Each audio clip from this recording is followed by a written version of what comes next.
Ito yung tatlong common issues na may experience mo kay Honda RS125Fi kasi meron tayong tanong dito, ano yung mga common na nasisira kay Honda RS125Fi, and ang masasagot natin dyan, wala talagang masyadong nasisira dito, but meron tayong may experience dito kaya kailangan talaga tayo maging alisto. So number one dyan is biglang namamatay yung motor natin. Hindi ko nga lang alam kung always ba to para sa iba, but for me, nung nag-maintenance ako, nawala yung ganitong klaseng issue. Number 2 naman is yung kanyang stock na headlight. Around 10 to 13, less than 15,000 na odo, ayun, medyo nag-wear out na agad yung stock headlights ito. Kaya I have to replace it into a new stock headlights. And last but not the least is that if mabigat ka sa Honda RS125Fi, malaki yung chance na mabilis mag-flat yung ayong tires dito. Maraming nagsasabi if magpapa-tubeless ka dito is malaki yung chance na mas lessen up yung pagiging flat tires nito.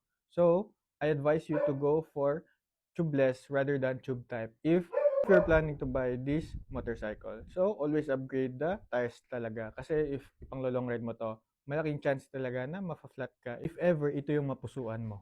Marami pa akong mga ganitong klaseng content about Honda RS125Fi or mga motorcycles. So if gusto mo ng mga ganito, you can follow me for more. Like this video na rin and make a comment down below if meron ka mga questions or suggestions na pwede natin pag-usapan dyan together with the community. Always remember lang to ride safe and see you on my next video.